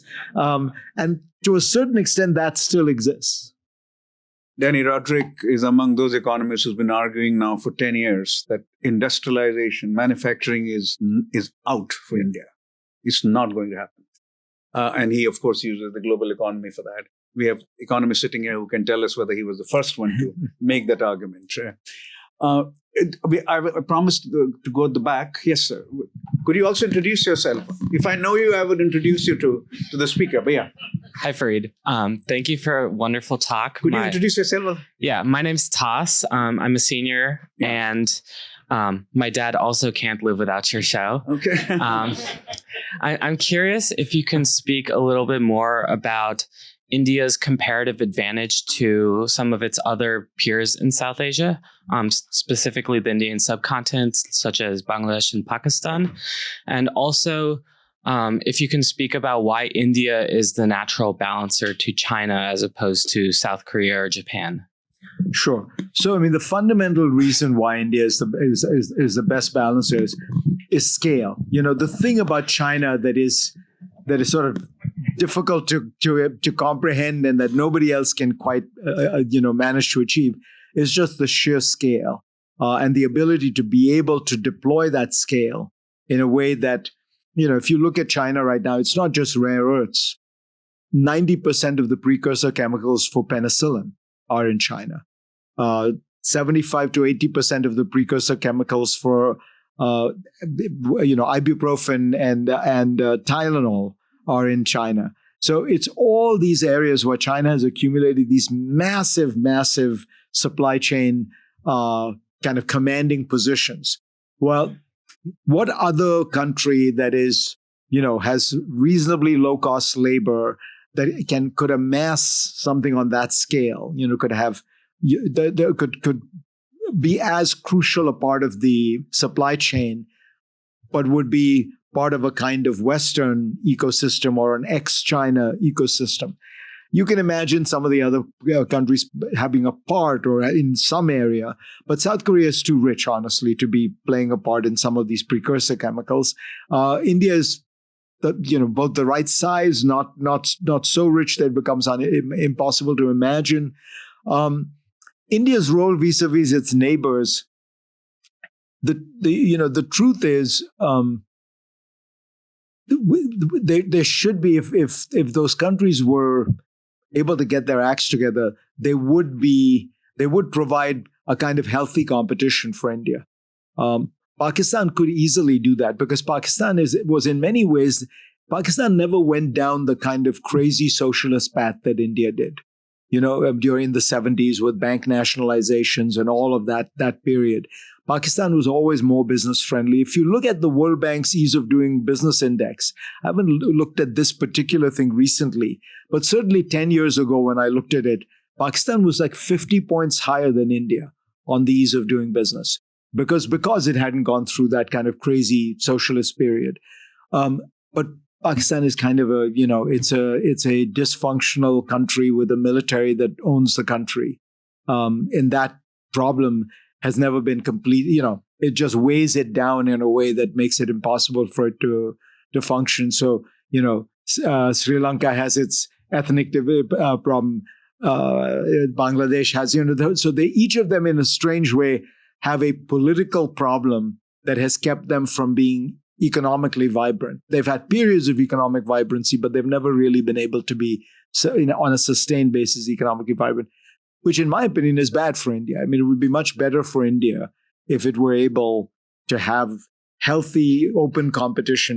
With Pakistan, it doesn't matter what Pakistan does because there's zero trade between the two countries, which is a pity. But you could imagine a South Asia which would be much more economically vibrant and competitive, which would help everyone. This is also an argument that, for example, Lee Kuan Yew, at least when I was in Singapore and he made a speech, something like that, he said that there was a Hong Kong available to China when it started growing. Right? From Shenzhen, you could walk to Hong Kong, actually. Yeah. 5 miles, that's it. There was no Hong Kong available to India. The Colombo was not a Hong Kong, right? Yeah. Karachi was not a Hong Kong. Dhaka could not imagine being a Hong Kong. Right? So there is a sense in which China's surroundings helped it enormously, and India did not have that fortune. Right? It's something similar you're saying. Let's go to. I promised you, and then we go back there. Yeah. Yes. By the way, Ria's research touches on this, but there's one scenario in which it could have happened, which is if Bombay had been treated as a centrally administered separate territory, you could have had Bombay be the problem with the cosmopolitan city is that it always gets taken over by the nationalist hinterland. Which then throttles its economic vibrancy, which has happened to Hong Kong now, right? Because it got taken over by the right. The only places where it doesn't happen is where it's a city-state, like Singapore. Exactly. Right. Bombay had to become part of either Maharashtra or Gujarat. That was the only option. Two options available. Right. And Nehru was actually in favor of a centrally administered Bombay for some time. Politically, it was a no-go. Right. Yes, sir. Can you introduce yourself? Yeah. My name is Ram Krishnan, and I'm a parent of a Brown student. Welcome. Thank you. Thank you for your talk. I have a story. My father, who's passed away, was a conservative South Indian Brahmin, right? Extremely religious. But his closest friends were a Muslim and a Christian. But those days are gone, right? Even in South India? You're from South India? Yeah, I'm from Madras. Those days are gone in the sense that I see more push amongst the Brahmins to be coherent with the BJP. Right, I see that they feel that the BJP is looking out for them, whatever that is. Right. So my question is, do you see South India staying a bulwark against the BJP? I mean, you see the delimitation problems where, Tamil Nadu and Kerala states are going to potentially lose Lok Sabha because they follow the rules, right? and more religious tolerance in Tamil Nadu and Kerala compared to the other states. Do you see South India confronting the federal government on a continuous basis, which we are seeing already? Or do you see BJP taking over those states also at some point? Just to add, for clarification here for the audience that doesn't follow Indian politics closely as the two of us do, the South India was roughly 25% of India, or 1/4 of India. And delimitation, because it's been able to successfully contain population growth, 2 states of India and now almost 3 states of India are below replacement level now. This is how successful they have been in controlling population growth, which is not true of North India, except 1 state only in North India. So this could reduce the strength of South India in Indian Parliament from 25% to almost 20 or 19. Despite having great economic success. So politically, it might become more marginal, but economically is actually, if you see Subramaniam and Kapoor's book, South India in the last 15 years has been growing at Chinese rates. Right? At Chinese growth rates. 4 times the North. Yeah. South India grows 4 times the pace of North India. Look, it feels like there is a clash coming between the center and the South. And in some ways, if you were to imagine, you could imagine history replaying itself. The monopoly of power that the Congress Party had in the 1960s was first broken by the South on linguistic issues, Nijlingappa and Kamraj. And that could replay itself with the added dimension that you're talking about of a South worrying that it's becoming economically more vibrant but politically weaker. The thing the thing that makes it different, honestly, is Modi.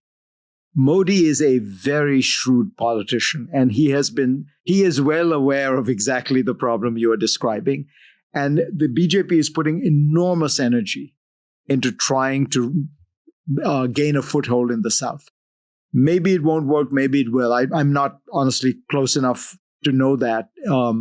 But it's very clear that the BJP is well aware of the issue you're describing and views it as a problem for them to solve for themselves. Will they be able to? I don't know, but it certainly is. Kind of the one looming tension in Indian politics that people don't talk a lot about, because the South so far has been willing not to contest the North, just to not do, not to do what they're doing and to kind of just keep growing, getting richer and richer.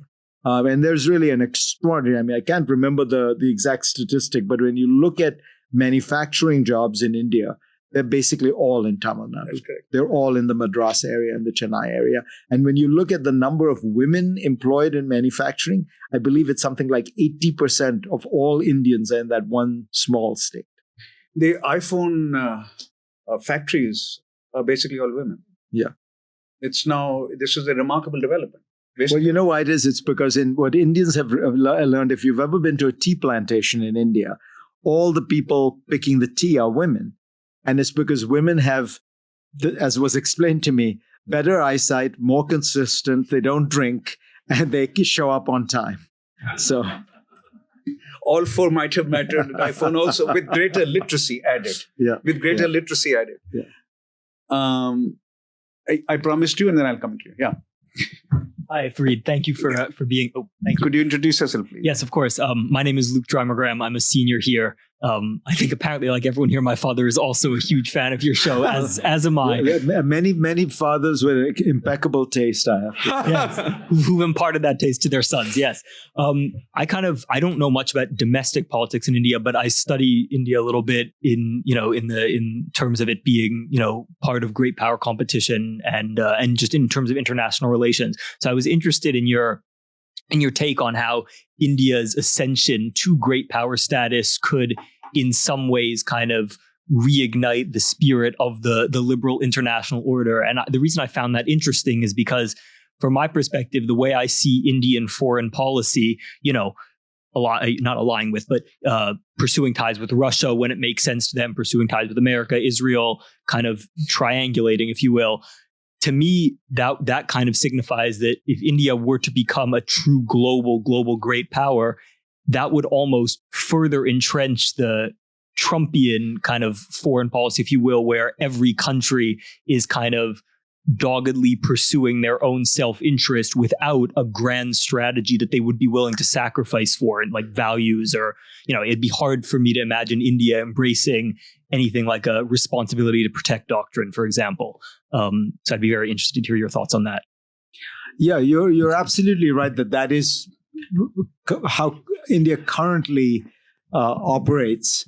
And I guess my hope is two things happen. One, it realizes that there isn't much benefit to be gained from being particularly closely allied with Russia and China. China is, first of all, very difficult. The levels of suspicion are sufficiently great, and the levels of mistrust and the kind of natural geopolitical rivalry that exists with China means they're never going to get too close to China.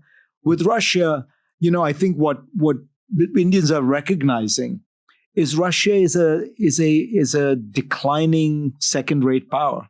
The Russian economy is the size of Florida's economy. This is not a country to hitch your wagon to, and India recognizes that. I think that India used to buy. I think I have these numbers roughly right. It used to buy about 50 or 60% of its weaponry from Russia. It's already down to 40%. Some of the weaponry that it still buys, it buys because it has to, because it has old weaponry. But it's moving away from a reliance on Russian arms. In terms of technology, if there is going to be a kind of bifurcated world with a kind of Chinese stack and a non-Chinese stack, a Western stack, India is clearly going to be part of the Western stack. If you want to see, by the way, the savviness of an Indian businessman, the entire geo stack. This is the most impressive, cellular phone system in India that Reliance operates. The entire geo stack has not a single Chinese component, and was built, 10 years ago. So, anticipating what was going to happen. So I think India has a kind of natural affinity, both economically and in terms of values. So far, it is behaving like a scrappy middle power, doing what, just cutting the best deals it can with everybody. Maybe was America that different when it was a scrappy middle power? My point is that as India gets more powerful, it has the opportunity to express not just its power, but its values. And maybe it'll express the values that are within its DNA and within its core. So it's more a hope than a prediction. But, when countries become richer, they do go beyond merely looking after their material interests. So almost the definition of a great power is a country whose security is assured and can act in ways that are beyond just looking after its core security. While we are on this topic about international relations of India, the newest big player in India's strategic calculations and an attempt at friendship is Israel. And while weaponry imports from Russia are declining, they're rising quite phenomenally when it comes to Israel and France to some extent, right? Yeah. Do you have any thoughts on how the closeness between India and Israel figures in your idea about the rise of India, or values, or simple materiality of interest? Any thoughts on that? This new development? Sure. Look, at one level, it is the rise of Indian pragmatism and the sort of multi-aligned idea, right? Like of trying to find the best places you can work with, and that has very much been part of not just dealing with Israel, but reaching out to whomever you needed to. At another level, I think it reflects a certain recognition that the old Indian foreign policy, which was much more anti-Israel and pro-Arab, had run its ground. Because it was rooted in a kind of fantasy that Israel was going to disappear, which is not going to happen, right? And so some of it was coming to that realization. But another part of it is with it very clearly an ideological outgrowth of Modi's own, domestic ideology. There is a sense of affinity. There is a sense of shared hostility to some of the same people, shared hostility to Muslims, to Islam, to particularly Islamic fundamentalism. I remember when the Gaza operation began, there was a group of BJP types who tried to raise a kind of French Foreign Legion or an Abraham Lincoln Brigade to go to Israel. The idea would be, you could go there and fight the good fight. Obviously, I think that's a small phenomenon, but I think it's all those things. I think it would be a mistake to view it as purely kind of Hindutva ideology or purely material. It's a kind of combination of all those things. And the old ideology had kind of, as it collapsed, by the way, for the Gulf Arabs themselves. For the UAE. Right, for the UAE, for Saudi, because those people also came to realize, look, Israel is here. Our choice is whether or not to have practical relations with them or to continue this fantasy. And they ended the fantasy. Well, you're there. Let's start with, yeah. Hi. Let's take two questions now. Okay. Shekhar Pradhan, until recently a faculty member in the Data Science Institute at Brown. Also grew up in the Bombay that very much part of my lived experience. So this is a question I've been wanting to ask you for a long time, and I'm thrilled to have this opportunity. And you kind of touched on it earlier. So when India and Pakistan became independent, they were economically roughly similar. And at least for the first decade, Pakistan's per capita income was higher than India. But now, of course, completely divergent economic fortunes. And you said it was because the army controlled it. But that, and surely, of course, that's true. But I was wondering to what extent, what happened at partition made a difference. At partition, the Hindu trading communities, the Banya communities, the various jatis obviously stayed in India, but the Muslim trading communities like the Memons and the Bohris and other Gujarati Muslim trading communities stayed in India, whereas the Sindhis, which were the largest trading community in Pakistan, moved to India. So while both countries were feudal, India's feudalism was balanced by these vibrant trading communities and the jatis, whereas Pakistan didn't have any of that. Does you think that's a reasonable explanation, a part of the explanation? Well, and the second question comes from Calcutta. We have so far not included Calcutta in our conversation. So Kolkata, please. Introduce yourself. My name is Ahuna. I'm a PhD student in the anthropology department. And I think this is just a much better version of the question that I'm trying to ask. There's a group of social scientists and cultural theorists who have recently kind of called to re-ask the question of the global beyond the West versus non-Western paradigm, right? As well as beyond a kind of wounded post-colonial subjectivity, right? So Professor Sudipto Kaviraj, for instance, did a wonderful series of lectures that asked what exactly is Western about Western thought without treating it as a given. So in the spirit of asking what is Indian about India, which I think is one of the objectives of our lecture today, I wanted to ask what you thought was specific about the Indian conception of Islam and whether it was distinct from not Western, but other neighboring regional conceptions of Islam. I thought the most wonderful part of your lecture was the story of your uncle, the Imam, who could go as Santa Claus to a Christmas party, right?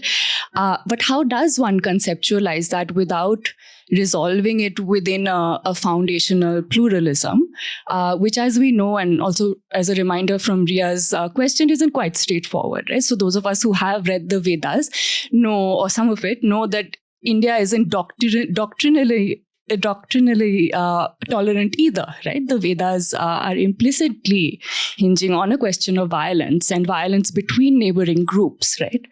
And so I wanted to ask if you thought that there was an Indian Islam that was distinct and what particular values that contained.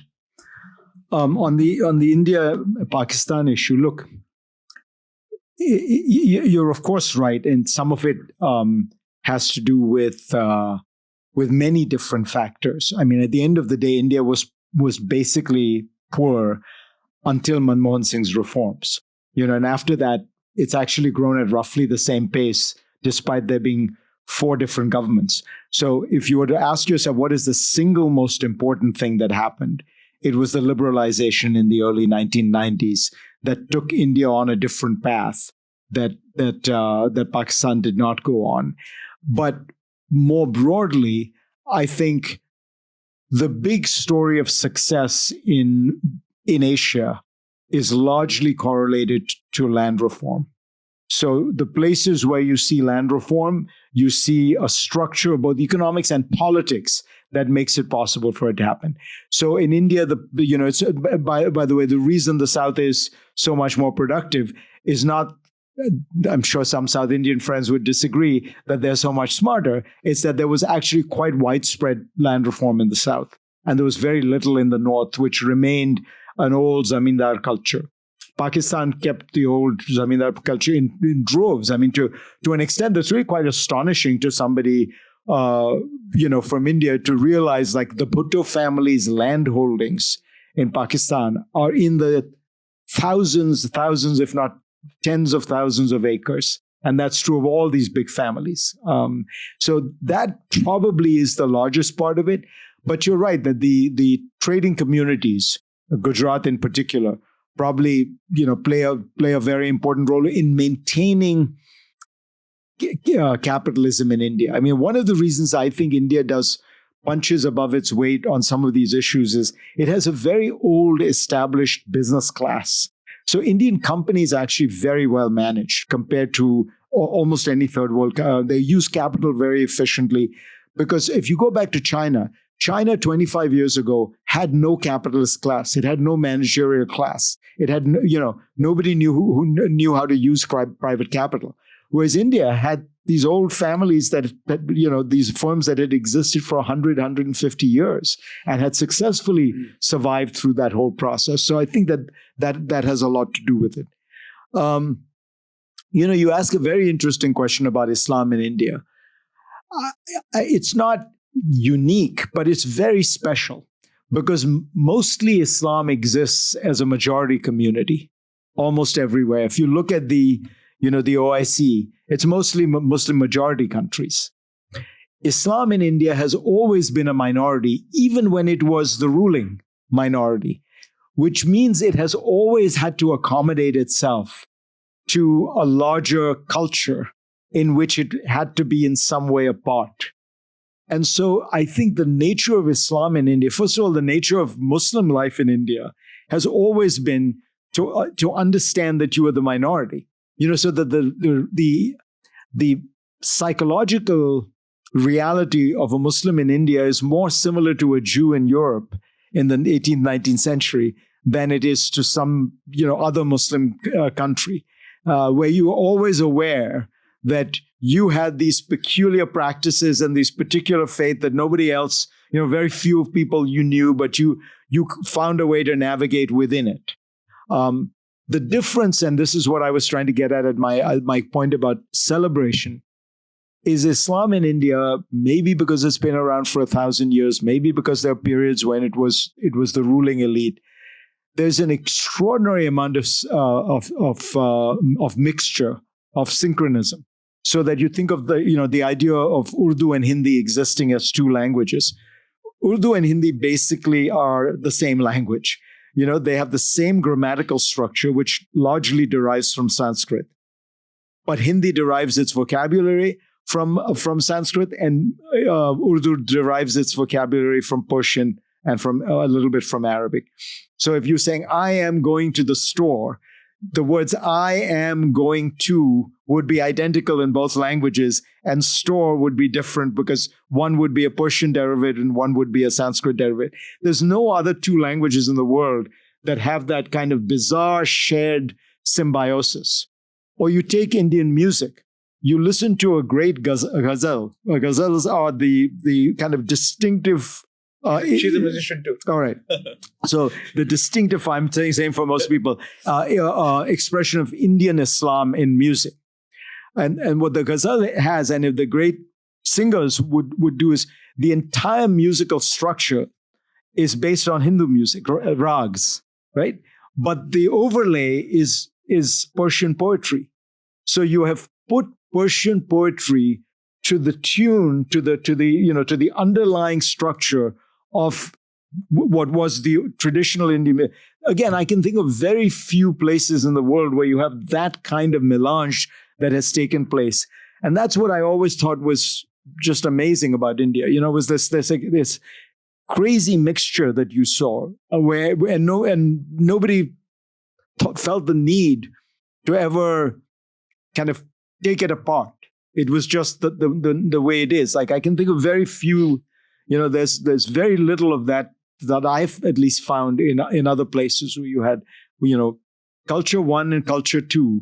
But what in India you ended up with was culture 3, which was a kind of strange melange. Last question. Wait, I have a pushback. No, we can continue this over the last question from Parag. Yeah. Before this was a wonderful discussion and an examination of the facts, and an expose, if you will, because of the audience.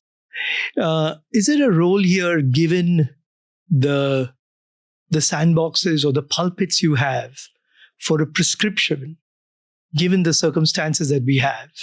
So we admire the rise into the 5th, 4th, 3rd economies, but gently point out that GDP per capita relative to other countries has not moved much, right?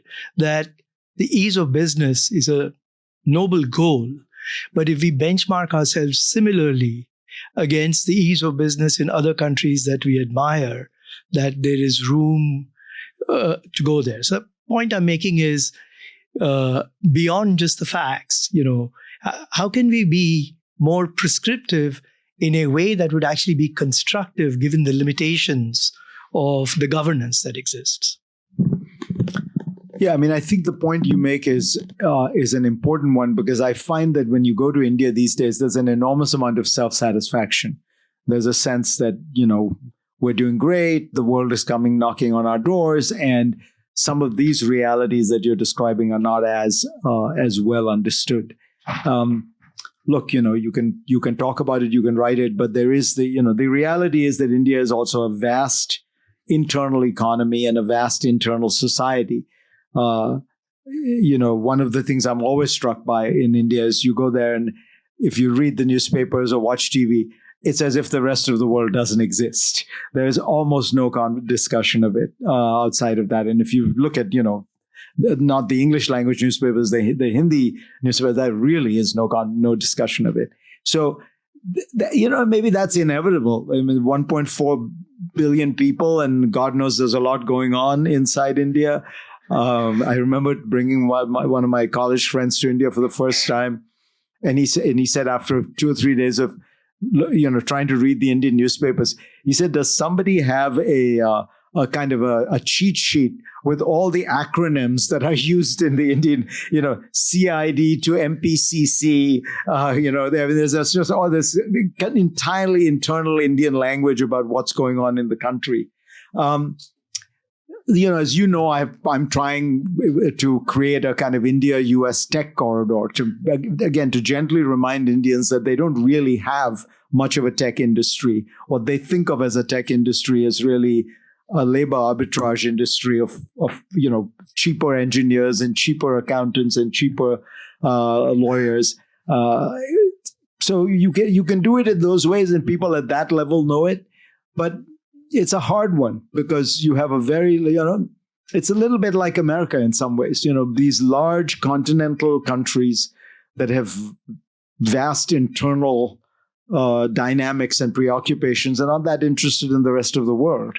What's unusual again about India, if you compare it to, say, a Brazil, a Russia, a US, these other big China, you have this class of about 15% of the country that speaks English, that is connected into the global conversation.